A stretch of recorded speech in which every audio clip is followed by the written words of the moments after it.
mais uma live do Lula Livre, que é do Conde. Do Conde. Hã? Live do Conde. Live do Lula Livre. Já começou? Vocês sobreviveram ao Natal? Ó, tá rolando um somzinho aqui, plagiário do Epidemic Sound. Vamos lá? Vamos começar?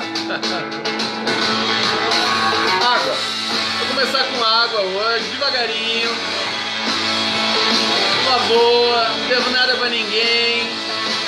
Não sou golpista. Essa culpa eu não carrego. Tô de mão dada aqui com os meus amigos, meus familiares, as pessoas que gostam da democracia. Minha consciência tá em paz. Eu consigo dormir direito, né? E vamos que vamos. Vamos ver o que vai acontecer com a democracia e com o nosso país. Eu não tenho medo de entrar nesse embate político, social, cultural.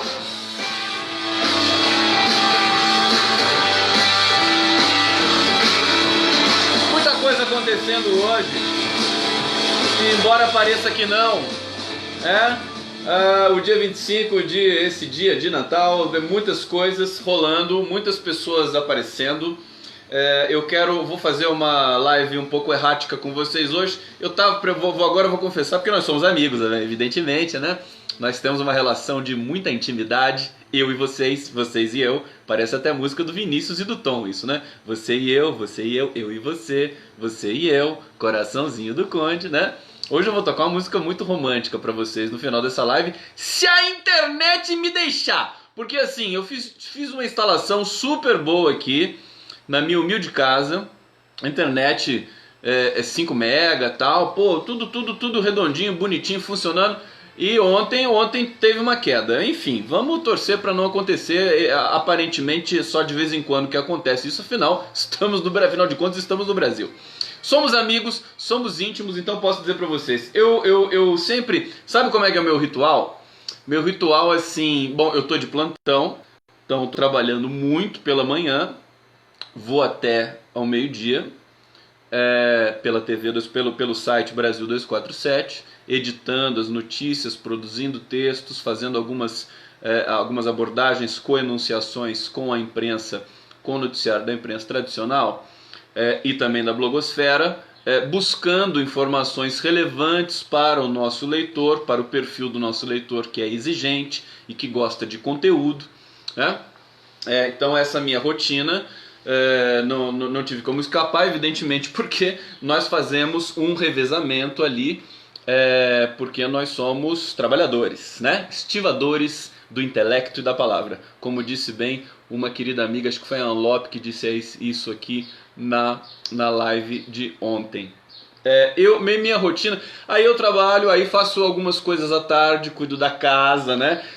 Se tem que fazer, o meu filho estava aqui comigo, faz o almoço, esquenta e faz aquela coisa toda assim, cuido da planta, cuido da casa, faço alguma coisa que dá para fazer, escrevo alguma coisa, daí sim autoral, e às 6 horas eu venho pro estúdio aqui, ou quando eu já não tô aqui, né?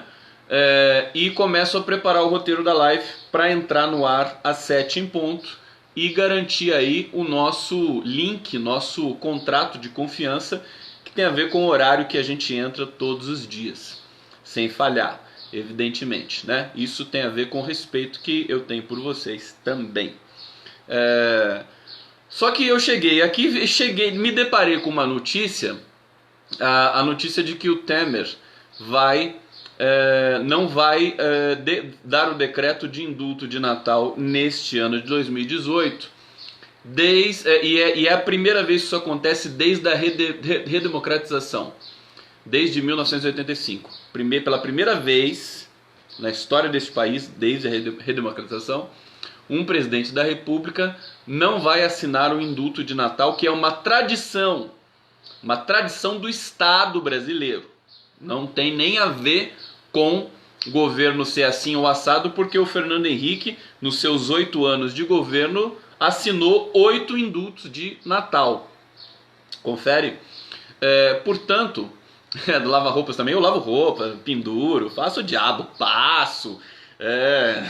Não tem como escapar, pelo menos por enquanto. Aliás, eu gosto muito de lavar a minha roupa, assim, diferentemente do Bolsonaro que faz aquilo só pra tentar ser popular e bonzinho, né? Eu não tiro foto do Conde lá pendurando a roupa e tudo mais pra ficar ostentando humildade, né? Ostentar humildade é demais, você não acha? Então, mas enfim, se alguém me visitar um dia aqui, vai ver isso acontecer. Corto grama, não tem como escapar disso. Limpo privada, não tem como escapar.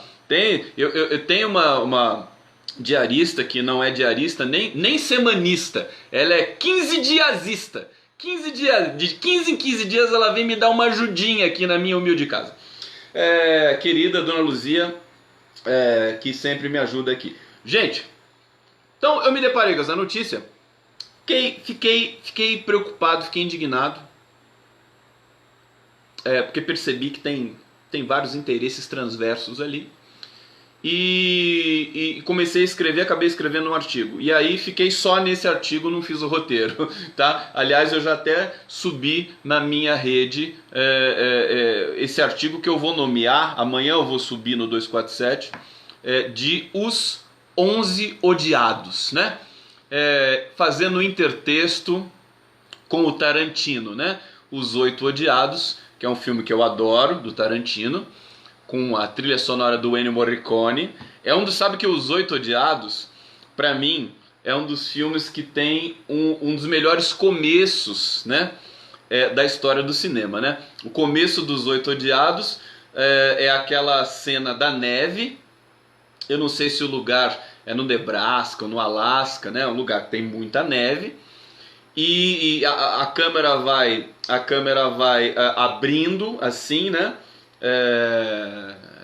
Ela sai de um ponto fixo e vai vindo para trás do ponto que ela está interessada, que ela vai focalizar, que é aquela carruagem, né, que vai chegando no horizonte. E aí ela vai afastando e a carruagem está vindo lá longe, pequenininha ainda, né? É um começo espetacular. E a música do Ennio Morricone, nesse começo, é uma coisa assim avassaladora. Eu assisti, quando eu vi pela primeira vez, eu vi o filme umas 3 vezes e depois eu vi o começo umas 20 vezes, né? É música, é pura música aquilo lá, né?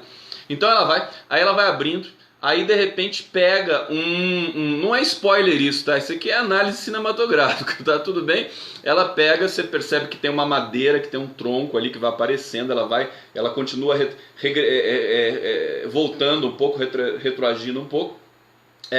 E aí esse pedaço de madeira vai ficando um pouco mais evidente e é um Cristo, né?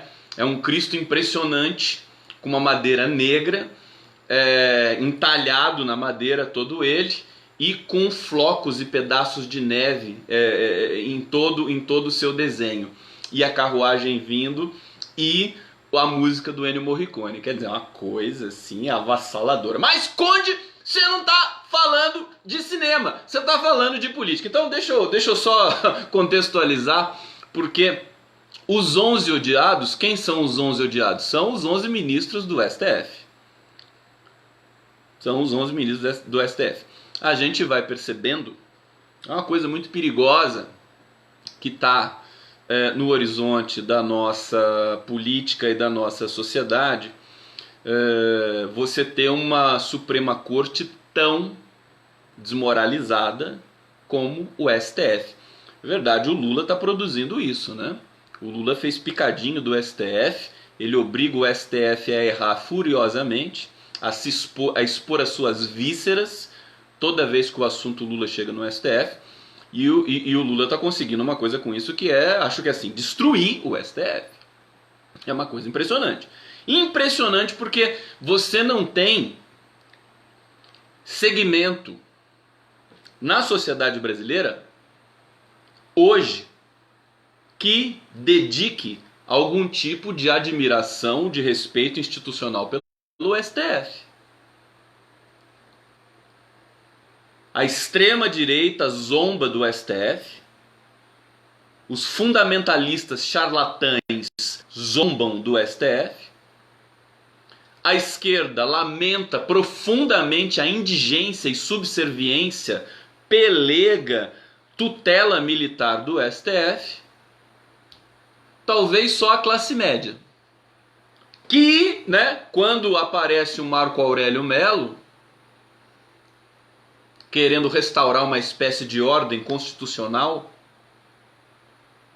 também taca-lhe pedra no STF.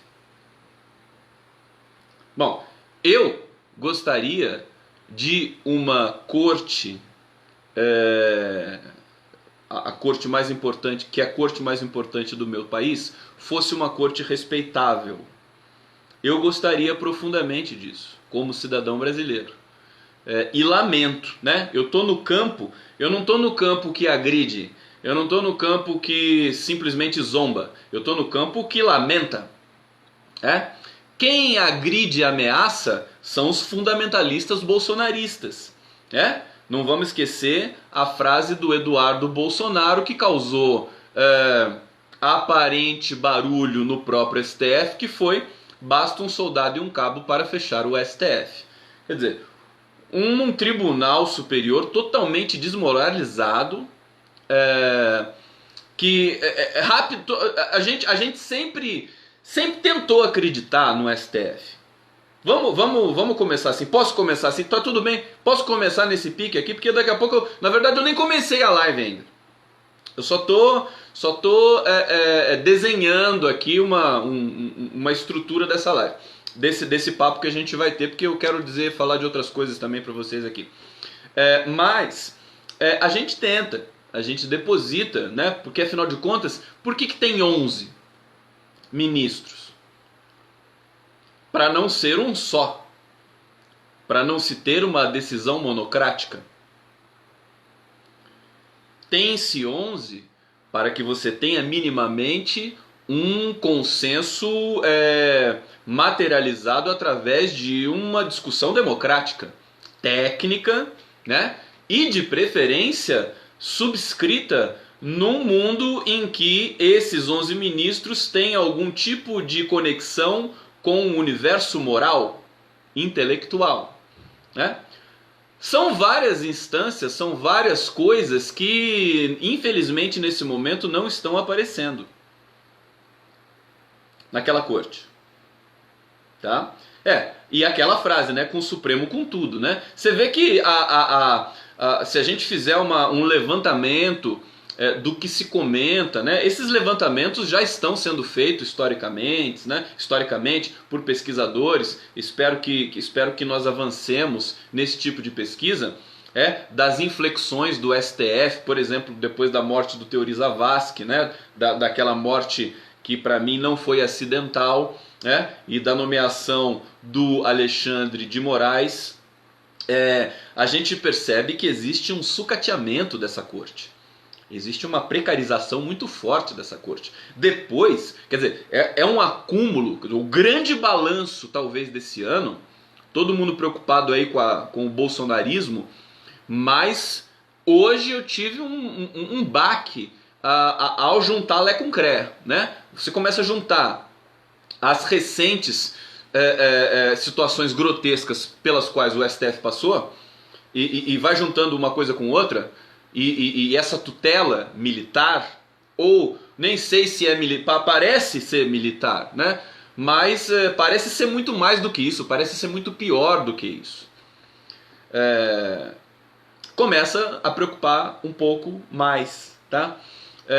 E juntando justamente com tudo, com o Supremo com tudo, basta um cabo e um soldado, virou trend topics aí, quando o Marco Aurélio, por exemplo, invocou a Constituição para permitir o direito não só do Lula, mas de 170 mil presos em segunda instância que não deveriam estar presos constitucionalmente aqui no Brasil.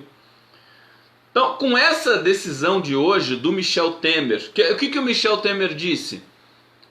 Segundo a matéria do Globo que eu acabei de ver aqui, que ele não assinou o indulto de Natal, tradição do Estado brasileiro já há mais de 30 anos, porque ele ficou com medo. Não usou a palavra medo, né? Mas receio do entendimento do STF mudar alguma coisa nesse sentido na sequência. Quer dizer, quem nos governa, afinal? Se o presidente da República tem medo do STF e não pratica uma tradição que não é nem uma questão, subjetiva de uma presidência. Onde nós estamos? Veja, e tudo isso logo depois, e eu quero dizer para vocês muito, muito claramente isso, de o Toffoli, o Antônio Dias Toffoli e o Luiz Fux, os dois juntos, negociarem a céu aberto para o país inteiro ver e para a imprensa tradicional não derramar uma lágrima de estupefação e escárnio, não produzir um artigo reflexivo sobre a indecência de ver um tribunal negociando um auxílio moradia para obter um aumento de salário, trocar uma coisa por outra, uma coisa vergonhosa, tá? Não escorreu uma lágrima, só a blogosfera reagiu um pouco a isso. Como sempre, a blogosfera sai na frente nas interpretações e depois a imprensa tradicional vai lá atrás, né? Quando tudo não dá, quando ela não consegue impor a sua realidade, a sua narrativa, ela vai correndo na interpretação da blogosfera e começa a replicar aquilo também como se nada tivesse acontecido e nem dá crédito, né? A imprensa tradicional não diz assim, segundo o 247 já vinha falando há 5 meses sobre essa questão e nós agora caiu a nossa ficha, então nós agora vamos falar também, né? Então, eu quero dizer o seguinte, essa negociação que foi solenemente, né, o STF esfregou no nariz do Michel Temer, aquele nariz horrível do Michel Temer, que vocês conhecem, esfregou no nariz dele. Eu não tenho nada com isso, você deu aumento, a gente tirou o auxílio moradia, mas agora o pessoal entrou com mandato de segurança aí para voltar ao auxílio moradia, eu não tenho que fazer nada, problema seu, problema de vocês. No nosso poder judiciário, que beleza, poder judiciário brasileiro, né? As pessoas costumam fazer pouco caso do Brasil, né? Culturalmente, subdesenvolvido, jeitinho brasileiro e tudo mais, mas a imprensa e a justiça é boa, né? Classe média, né? Não, a justiça e a imprensa é de primeiro mundo, né? Tudo é de primeiro mundo é o salário da justiça brasileira, porque a competência não é nem de terceiro mundo, que aliás são concepções já ultrapassadas, não sei porque eu estou falando aqui, mas simplesmente parâmetros aí para nossa análise. Barganhou, e a Maria Luísa Mauro Paz está dizendo aqui, barganhou e depois aprovou o auxílio moradia. Aprovou o auxílio moradia, reestabeleceu o auxílio moradia e agora nós temos coisas muito mais graves acontecendo. Você tem entidades de classe dentro do Poder Judiciário que querem mais que o auxílio moradia, querem outros pendurricalhos para somar, né? Tem um pendurricalho que por tempo de serviço, você vai acumulando bônus para aquilo ser incorporado no seu salário quando você se aposenta. Eles querem mais, eles perceberam que o país está à deriva, que você não tem política econômica de nenhuma sorte. É isso que está acontecendo. O Poder Judiciário percebeu que não existe governo. E eles vão para cima mesmo. O Temer fez charminho para não aprovar o aumento do judiciário, mas era só charminho também. Porque não existe nenhum parâmetro ali naquele governo que queira corresponder alguma coisa com relação à macroeconomia brasileira, com relação ao emprego, com relação ao salário. Eles não estão pensando em nada disso porque eles não têm competência para pensar isso. Infelizmente, porque eu também gostaria que tivesse uma outra linha de pensamento aqui no Brasil, que não fosse só a esquerda do PT, que é competente, que já mostrou que é competente, sabe produzir e dividir a riqueza, não tem uma linha que se contraponha a eles para poder fazer uma alternância de poder coerente, concreta, democrática. Só fica esse lodaçal, né? O lodaçal que era o PSDB, que era o bando de tecnocratas, que tentavam aplicar teorias de ar-condicionado academicistas para fazer funcionar alguma coisa na economia. Evidentemente que eu não estou desprezando completamente as questões teóricas, mas não é só isso que resolve uma economia num país tão complexo como o Brasil. Tudo bem. Bom, e nem comecei ainda a live, só estou fazendo o preâmbulo aqui porque eu quero falar de uma coisa antes. Mas só para então deixar como aperitivo, nesse primeiro momento, é dizer que o STF está totalmente desacreditado, vem desacreditado junto à população brasileira, sobretudo em função dessas barganhas de salário e de benefício, e você tem essa questão da tutela, a questão da... Né, é complicado, e hoje eu vou entrar num outro tipo também de tentar avançar um pouquinho na psicologia do STF. Tudo bem? Vamos aumentar um pouquinho o som, deixa eu ver se está rolando aqui, só para a gente fazer uma primeira transição, para a gente poder avançar tematicamente aqui na nossa live. Live do Conde! Lula livre! Live! Lu! Live! Lu!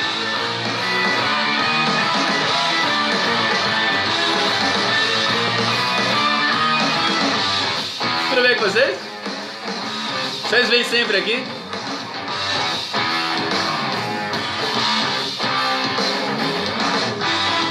Vocês curtem isso aqui? Tem coraçãozinho aí pra mim? Cadê? Tem? Tem coraçãozinho, tem até um negocinho verde aqui. O que é esse negócio verde aí que estão colocando aqui?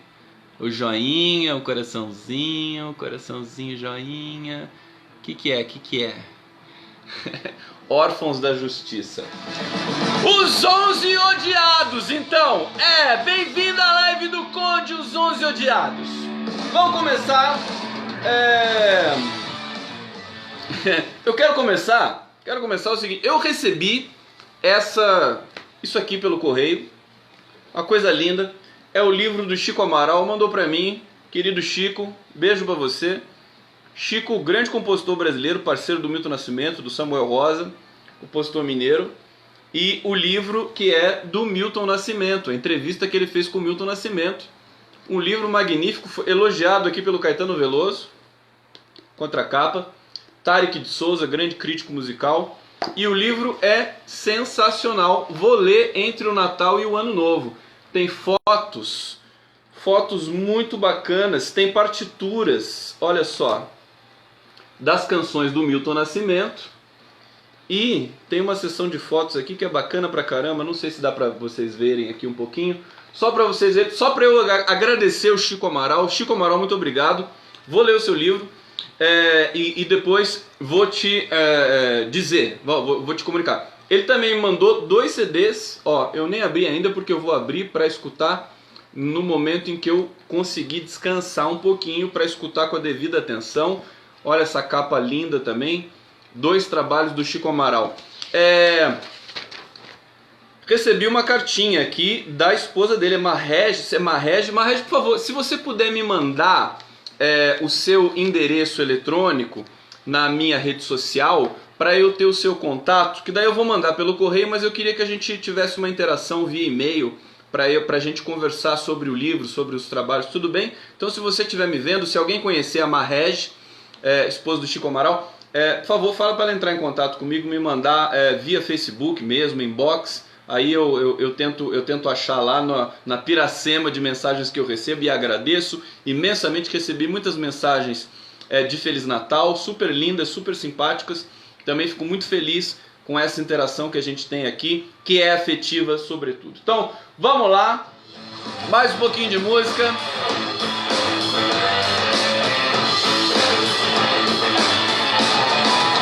O rock progressivo para uma live progressista.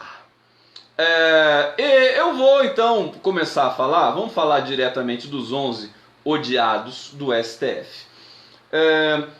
Eu escrevi esse artigo que está eu já antecipei na minha rede social, e depois eu vou jogar ele no 247. E qual que é mais ou menos a reflexão? Bom, a reflexão é que o STF... Deixa eu tirar essa bala aqui. Tá numa situação muito complicada. Eles vivem numa bolha. mal conversam com a imprensa mais, né? Você percebe que o fim da democracia, se alguém, até uma Brasil está dizendo aqui, Piracema, por isso que você não consegue, até uma Brasil, é por isso que eu não consigo conversar com todo mundo, eu não dou conta de que realmente me mandam muitas mensagens, né? Eu não consigo ver muitas delas.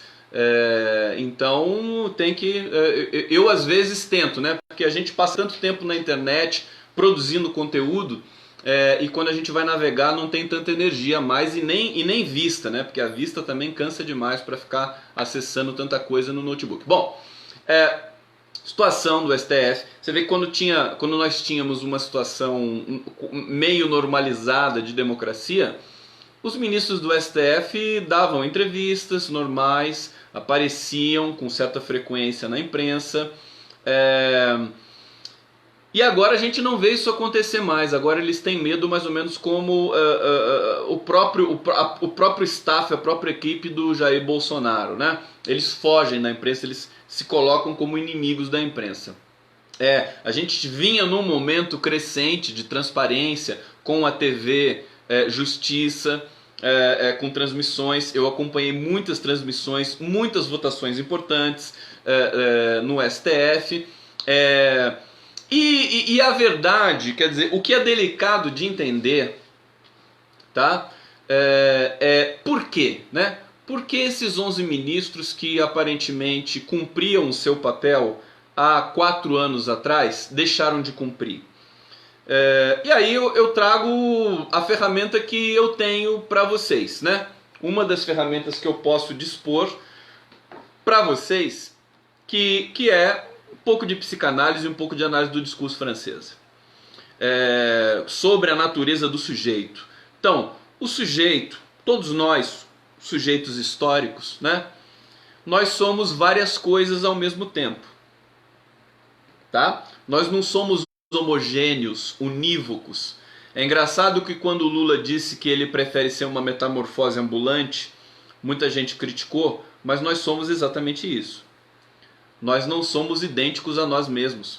Nós operamos mudança ao longo da história. Mudança de comportamento, mudança de entendimento. Tanto que a própria Rosa Weber diz, né? Bom, o meu entendimento é esse, mas eu vou votar assim. Né? A gente tem coisas grotescas dessa natureza no STF hoje também, para você ver até onde vai o estilhaçamento do sujeito. Veja só aonde vai, se você analisar friamente, a fissura do sujeito, né? A cisão, né? O desmembramento subjetivo que todos nós temos, né? Dentro da gente, no nosso espírito, vamos dizer assim, na nossa maneira de habitarmos o universo simbólico, mas há um limite para isso. Há um limite. Se você ultrapassar esse limite, a própria psicanálise e a própria psicologia e psiquiatria também tem os seus parâmetros, né? Os seus parâmetros para definir quando você ultrapassa uma linha não da normalidade, porque é uma palavra que não cabe muito mais bem hoje, mas você ultrapassa uma linha daquilo que é socialmente compartilhável, né? Então, por exemplo, tem aquele filme também acho que é do Night Shyamalan, que é o... Como é que é o nome daquele filme? Fragmentado. Não sei se é do Night Shyamalan, o Fragmentado. Mas é um filme que o sujeito tem várias personalidades, né? Tem um outro também que chama Identidade. Então são várias personalidades habitando uma mesma cabeça. Você tem o Psicose, do Hitchcock, clássico, que também está nesse circuito das multiplicidades subjetivas que habitam todos os sujeitos da sociedade. Então esse é um primeiro ponto técnico para a gente entender como funciona o sujeito. O sujeito muda. Se ele não mudar simultaneamente, é uma questão temporal, vocês entendem? Porque assim, vocês já ouviram aquela expressão assim, nossa, como você mudou? Já ouviram a expressão? A expressão, pô, você mudou, né? Por quê? Porque as pessoas mudam. É tautológico, né? As pessoas mudam. Agora, ela não pode mudar no mesmo fragmento de tempo, né? Na mesma fração de tempo. ela tem que mudar ao longo da história. Então é uma questão que demanda uma aceleração, desaceleração.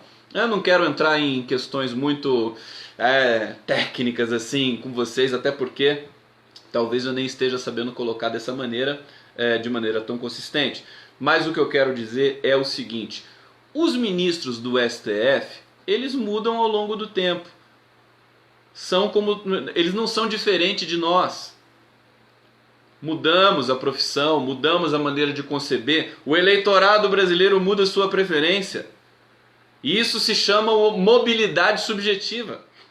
Tá? A gente pode nomear isso como uma espécie de mobilidade das percepções e tudo mais. Tá no preço. É assim. É assim. Então, não é de se... E daí, qual que é o antídoto discursivo, sistêmico, do sistema que força para você não produzir essa reflexão crítica, que é corrosiva e é revolucionária? É aquele discurso assim: imagina, mas a pessoa sempre foi desse jeito, agora ela não vai ser de outro, você está errado. Ela não pensa assim.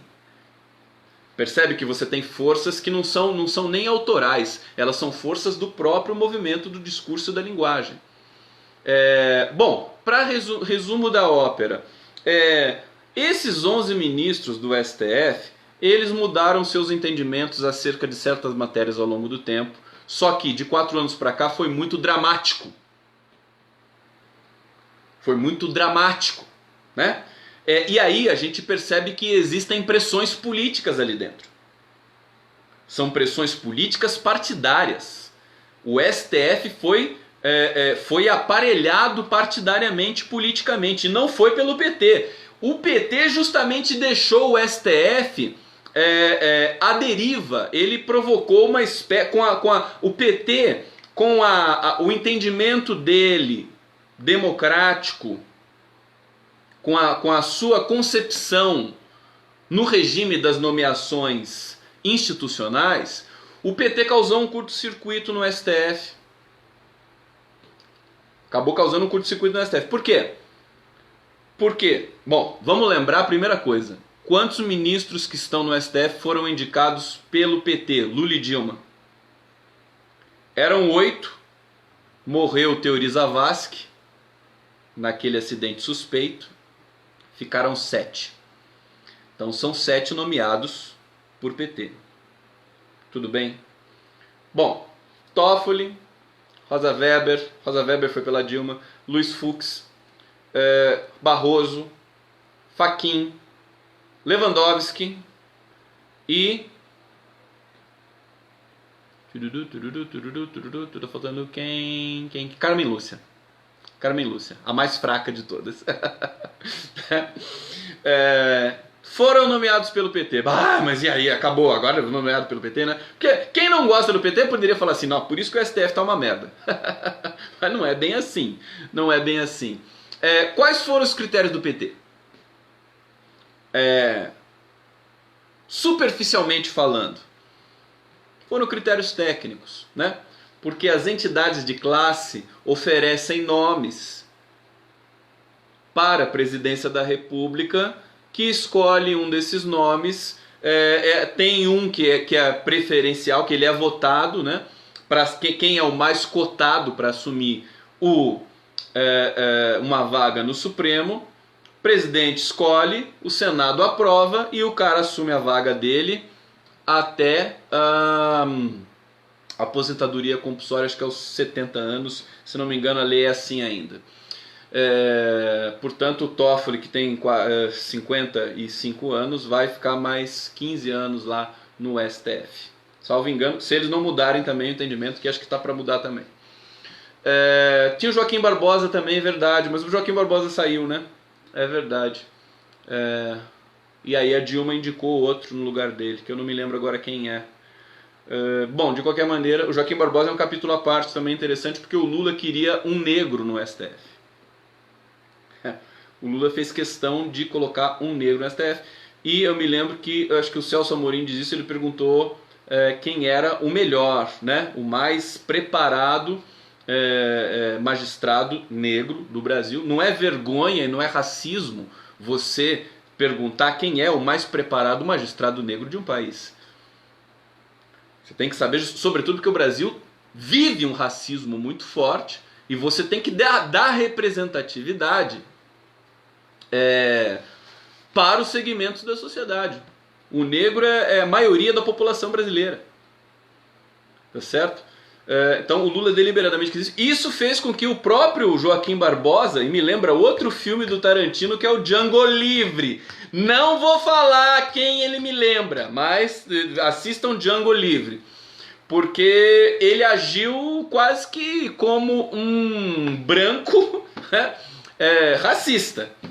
O próprio Joaquim Barbosa. Porque ele desprezou essa consideração da presidência da República, porque ele achou que isso era algo, enfim, que não cabia, né? Que o Joaquim Barbosa vivia aquela ilusão de que somos todos iguais. Somos todos iguais utopicamente na letra da Constituição, que não é respeitada pelo STF. Mas na realidade, meu querido, não somos todos iguais.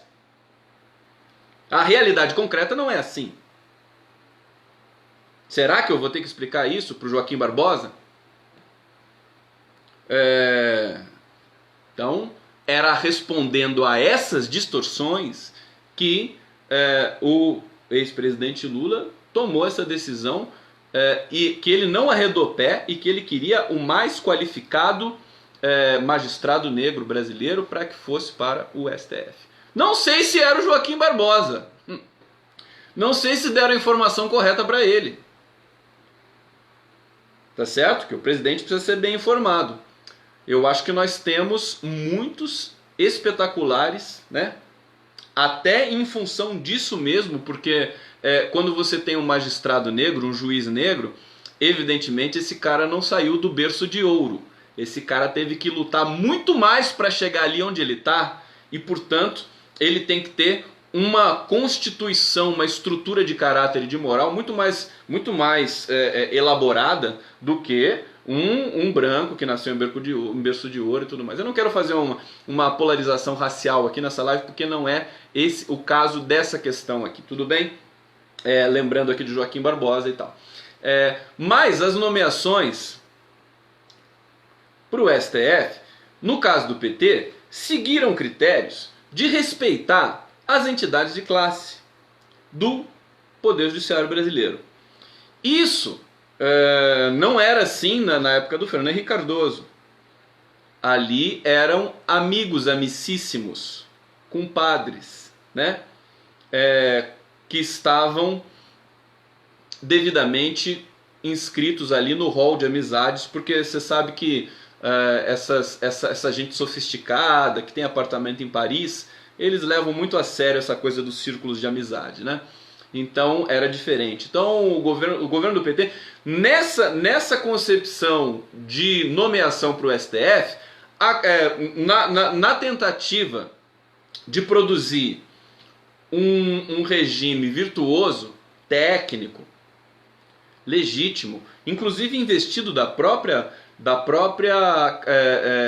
prerrogativa do presidente da República de nomear um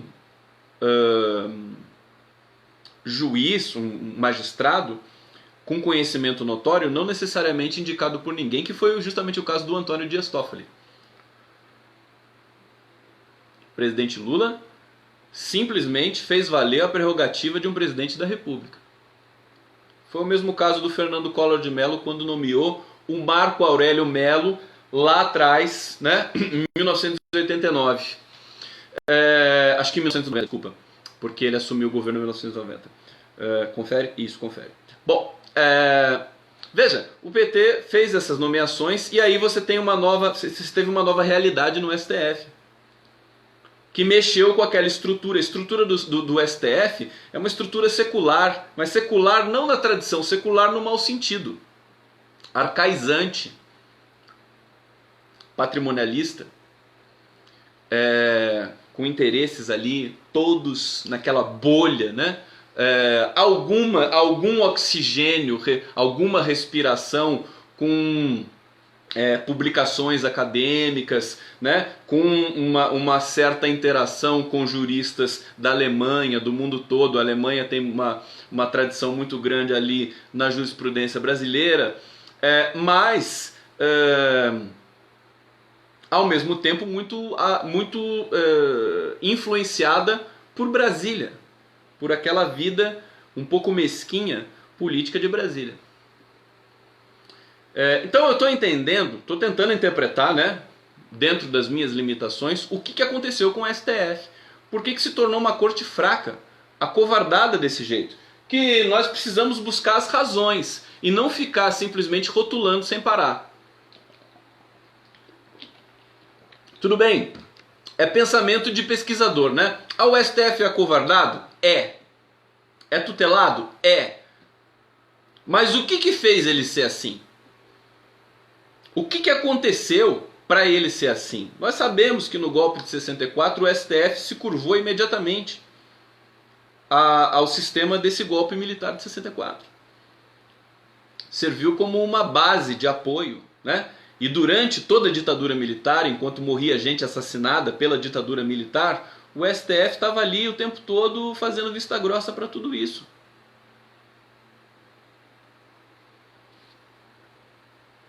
Pra você ter uma ideia, Raquel Dodge, Procuradora-Geral da República, é um outro papo, mas está ali, no bojo da situação, no coração do Poder Judiciário brasileiro, do sistema judiciário brasileiro. Ela não quis levar a questão da Marielle Franco para uma outra investigação, porque ficou com medo. Não, acho que não do STF, mas ficou com medo do Tribunal de Justiça do Rio de Janeiro, de contrariar interesses e tudo mais, e de não ver aprovada a demanda dela. Quer dizer, hoje no Poder Judiciário brasileiro, você tem um regime de medos generalizado por toda parte e um regime de prepotência. Quer dizer, é o pior coquetel possível, né? É você ter uma estrutura de temores e pânicos, como, por exemplo, a decisão do Marco Aurélio Mello causou, uma decisão que tem a ver com a soberania popular e a Constituição brasileira, e você ter uma série de arrogâncias e prepotências. Quer dizer assim, eu faço, eu posso, eu mando. E é do jeito que eu quero. Que é a subsequente... Quer dizer, a decisão do Toffoli, recente, ela foi tomada inicialmente por esse pânico. Aí naquele combinadinho que eles já têm, a Raquel Dodge vai lá, faz o despacho, o Toffoli é provocado e cancela a liminar do Marco Aurélio Mello. Bom, psicologia dos ministros. Agora eu vou entrar em outro campo. Deixa eu aumentar a música um pouquinho para a gente entrar em outro campo aqui, para ser divertido, pelo menos, né, Conde? Pouquinho divertido. Vai, música. Cadê meu coraçãozinho?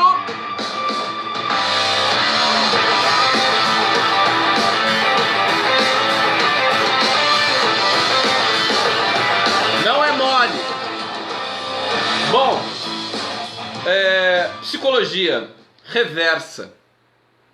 O STF está quase infantil, né? É um acúmulo de ressentimento, frustração, precariedade técnica e muito ressentimento, evidentemente. O STF foi muito tomado pelo ódio que se alastrou pelo Brasil, né? Eles ficaram com medo. Basta ver as entrevistas, as mais recentes, porque agora eles fugiram totalmente, né? Mas o Barroso, o Fux, o próprio Toffoli, quando dava entrevista, deu umas entrevistas recentes aí na Folha de São Paulo, logo que assumiu o STF, o Toffoli, né? E foi um desastre atrás do outro, né? O Toffoli se curvando aos interesses, chamando o general para trabalhar com ele ali dentro, quer dizer, uma coisa assim inacreditável, o Toffoli querendo dar um novo entendimento para o golpe de 64 e chamar de revolução. Um ministro do Supremo Tribunal Federal. Quer dizer, é uma vergonha. O brasileiro tem vergonha do Supremo Tribunal Federal. E isso é uma questão gravíssima. Porque como nós vamos dar um jeito nisso? Você sabe que o Bolsonaro, se o Bolsonaro quiser, ele não precisa chamar um cabo e um soldado para estilhaçar o STF. Basta ele fazer o que a ditadura militar fez. Que é assim, não, agora o STF vai ter 25 ministros. Aí ele nomeia 14. Ele faz isso. Poder executivo junto com o legislativo tem poder para fazer isso. Tá? E o Bolsonaro já disse que pensou em fazer isso em algum momento que eu me lembro. Mudar o número de ministros do STF. E aí? Para ser sincero para vocês, se hoje nós tivéssemos um governo democrático, sério, eu diria que essa era uma solução correta. Porque como esses 11 não vão poder ser destituídos, digamos assim, só se tiver processo de impeachment e tudo mais, para você mudar a dinâmica apodrecida da maior corte, da mais alta corte brasileira, só você mudando o regime do número de ministros que ali pertencem. Infelizmente. Mas como não é o caso, como nós temos um governo que justamente faz parte desse sistema, o governo não vai mexer no STF. O STF está muito dócil, talvez por isso mesmo, e agora isso está me vindo agora na minha cabeça. Esses 11 ministros, os 11 odiados do STF, porque não sei quem no Brasil respeita esses ministros nesse momento, né? Eu acho que só tem, o máximo é lamento, as pessoas lamentam esses ministros, por esses ministros, pelas respectivas biografias dele. Talvez eles estejam com muito medo justamente de o Bolsonaro instalar ali um novo regime de número de ministros. Então eles estão acuados nesse sentido, o que também é outra aberração, né? Porque um ministro do STF ele tem que produzir entendimentos, tem que defender a Constituição brasileira, não tem que ficar em movimentos corporativos. Assim, grosseiramente falando. Bom, só para deixar falar da psicologia, né? O sujeito é nomeado pelo PT, o sujeito é nomeado por Lula ou por Dilma. Aí o Brasil tem um processo de ódio contra esse grupo político. Crescente, violento, ostensivo. Esse nomeado, ele vai ter medo. Ele vai se sentir acuado. Porque afinal de contas, ele foi nomeado por esse grupo político. O que ele vai fazer? Aí é só um capítulo dessa psicologia reversa dos ministros do STF e suas respectivas nomeações.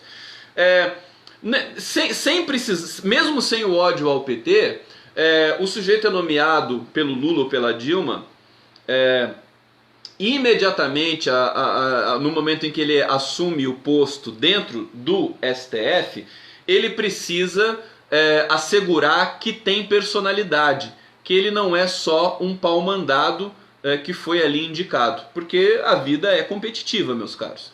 Então, o que ele vai fazer? Ele vai marcar uma distância daquele grupo político que o indicou, né? Digamos, esse é o movimento natural de pessoas que aparentemente têm caráter, né? Que não são carreiristas, simplesmente. Tanto do lado de quem indica, né? Ou seja, Dilma indicou Rosa Weber, beleza, vai com Deus. Nunca mais vou te ligar na vida porque agora você é uma ministra do STF, eu sou presidente da República. Você tem uma questão de respeito mútuo que deveria ter sido considerada, evidentemente. Agora, o cálculo do ressentimento é um pouco mais embaixo, né? É um pouco mais complicado. O que acontece? As pressões da imprensa, sobretudo, fazem com que esses ministros fiquem totalmente acuados e passem a negar efetivamente todo aquele movimento político, aquele grupo político que lhe cedeu aquela vaga no STF diante de uma situação que também era competitiva. Então Rosa Weber, Luiz Fux, você se lembra, ele falava que matava no peito, foi pedir para o Zé Dirceu, né, fez lobby para ser indicado pelo Lula para o STF, conseguiu, né, Luiz Fux. O Barroso, com aquele todo jeito, o Barroso ficou o cara mais escravizado da imprensa brasileira depois de um certo tempo aí, depois do golpe, sobretudo depois do golpe do Michel Temer, que como o golpe deu errado, o Michel Temer não conseguiu mexer com a economia brasileira, nem o PSDB, as pressões se diluíram e foram todas para o STF, de uma certa maneira, da imprensa brasileira. Como não dava para elogiar o governo Temer mais, como o governo Temer é o governo mais rejeitado da história do Brasil, as pressões ali políticas foram todas para o STF. Que passou, de uma certa maneira também, a controlar toda a aceleração e desaceleração política de Brasília. Tudo passava pelo STF, vocês se lembram? Então, digamos que essa psicologia do nomeado pelo PT, que é a maioria ali dentro, quer dizer, todos eles renegam o PT hoje. Quem protege, veja, quem garante o direito constitucional do ex-presidente Lula é o Marco Aurélio, que foi indicado pelo Fernando Collor de Mello, que é um cara que está lá na corte há mais de 30 anos. 28 anos. E tem o Celso de Mello, que também é um garantista, é um cara mais, o Celso de Mello, e você tem o Gilmar Mendes, que foi também nomeado pelo FHC. Mais os nomeados e o Alexandre de Moraes foi nomeado pelo Temer. Alexandre de Moraes foi nomeado para o STF, vocês sabem por quê? Porque ele prendeu aquele técnico em celular ou informática que chantageou a Marcela Temer. Foi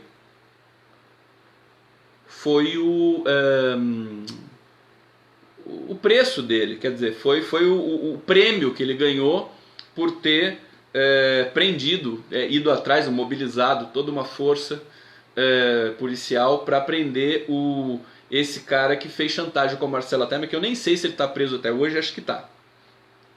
Que pegou o celular dela e tirou fotos íntimas lá e tudo mais. Uma coisa grave, não vazou, não vazou nenhuma foto, não vazou nenhuma informação para a imprensa. O serviço do Alexandre de Moraes deve ter sido muito bom realmente, e aí ele ganha de presente a indicação para o STF. É uma beleza, E a imprensa não fala nada, A imprensa reclama das nomeações do PT, do próprio Toffoli, mas é que o Toffoli agora... Por que o Toffoli, ninguém reclama do Toffoli? Por que a imprensa não reclama do Toffoli? Porque ele foi abduzido completamente pelo sistema. Ele é o grande infiltrado hoje no STF, que defende essa tutela militar, e não é só uma tutela militar, é uma tutela midiática. Certo? Porque se ele fosse... se ele levasse algum tipo de lastro intelectual, acadêmico, que ele constituiu ao longo da sua vida, trabalhando como advogado da CUT, como advogado do PT, como procurador-geral, não, ele foi da AGU, advogado-geral da União, ele estaria dando um outro tipo de perfil para essa presidência que acaba de se iniciar aqui. Quer dizer, uma coisa... Então, as pessoas mudam. Voltando aí o primeiro eixo aí, técnico temático da live, o sujeito ele muda ao longo do tempo, ele muda seu entendimento, a sua compreensão de mundo, isso é natural. Por isso que eu acho muito improdutivo você ficar recorrendo ao passado e jogando a culpa nos outros, porque é fácil falar depois, e isso tem a ver com isso, tem a ver com essa mudança subjetiva das pessoas e das compreensões e das percepções e dos entendimentos.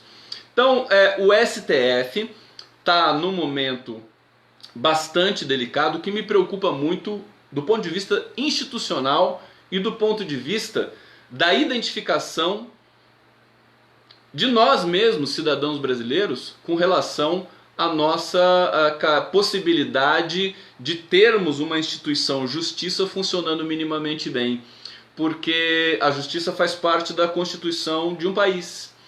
E se a nossa mais alta corte não dá conta disso, se ela é vítima de zombaria por merecimento, por produzir tantas contradições enfileiradas umas das outras, por negociar, por barganhar com governos que são golpistas, por demonstrar uma falta muito preocupante de coesão, mesmo que você pode ter divergência dentro de uma corte, mas você não pode ter uma cisão violenta como tem aparecido aqui nos últimos tempos. Votações apertadas, 6-5, sempre 6-5, né? Sempre 6-5 e sempre o voto de Minerva sendo nos temas que são importantes para um segmento perseguido da vida partidária brasileira, que é o PT e que é a esquerda, sempre prevalecendo para o lado do sistema, para o lado do poder secular. Então a situação do STF preocupa, acho que a gente tem que ficar atento a isso, faz parte, acho que faz parte inclusive da última declaração, de uma das últimas da Gleisi Hoffmann, com relação às tentativas de libertar o presidente Lula, o ex-presidente Lula, porque não confia mais na justiça. Quer dizer, o PT sempre confiou, sempre acreditou, sempre tomava na cabeça e falou, não, vou tentar de novo.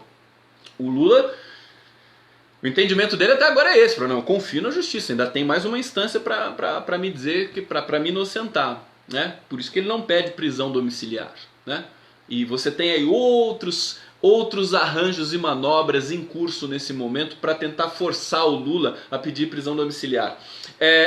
Mas eu quero dizer o seguinte, esse derretimento histórico, escandaloso do Supremo Tribunal Federal, evidentemente por mérito dos próprios ministros, atrapalhados, acovardados, mas isso tem a ver com a intransigência, com a fibra do ex-presidente Lula, que não recuou em nenhum segundo diante da perseguição escandalosa e escancarada que o STF faz com relação aos seus direitos constitucionais. Então, de uma certa maneira, é interessante assistir esse embate. O Lula emparedou o STF está lá, desmoralizado, mas está lá. Eles ganham o salário deles, tem o auxílio moradia deles, tem tudo que eles querem, né? Tem os gabinetes deles, as equipes imensas, não são pequenas, precisam ter, evidentemente. Mas para a história, eles estão num lugar muito próximo da lixeira, né? Os 11 odiados ministros do STF. Agora, eu vou mudar totalmente de clima aqui com vocês, porque eu vou tocar uma música muito romântica do Chico Buarque e do Tom Jobim, que eu acho que a gente está precisando um pouco de amor e de romantismo depois de uma live tão indignada assim, né, Conde? Como é que você vai tocar uma música que seja uma música romântica, mas é porque a gente faz realmente o contraste para dar um gostinho especial. Essa é uma música que eu gosto muito do Chico e do Tom. Vou tocar para vocês aí nesse momento, nesse final de ano.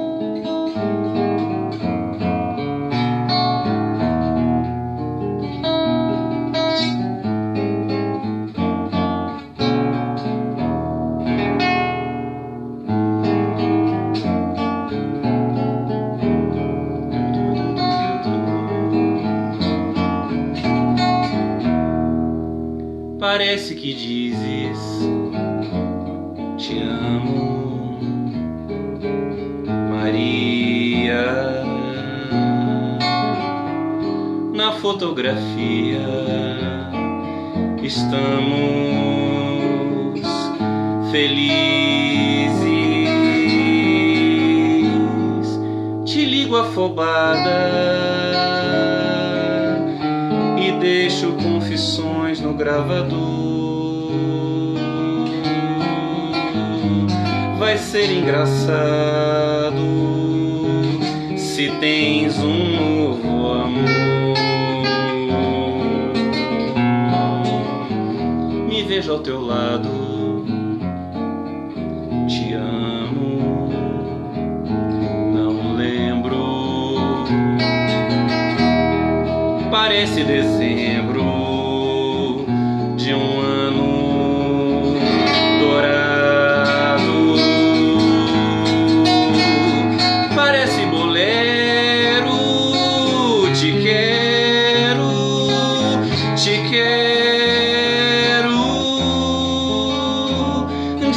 que não quero teus beijos nunca mais, teus beijos nunca mais.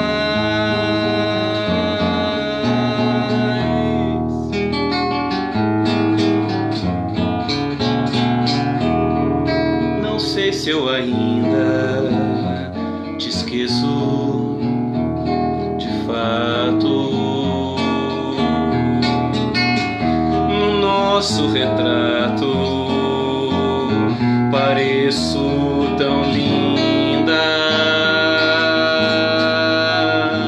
Te ligo ofegante e digo confusões no gravador. É desconcertante rever um grande amor. Meus olhos molhados, insanos dezembros. Mas quando eu me lembro, são anos dourados. Ainda te quero, um bolero, nossos versos são banais. Mas como eu espero teus beijos nunca mais, teus beijos nunca mais.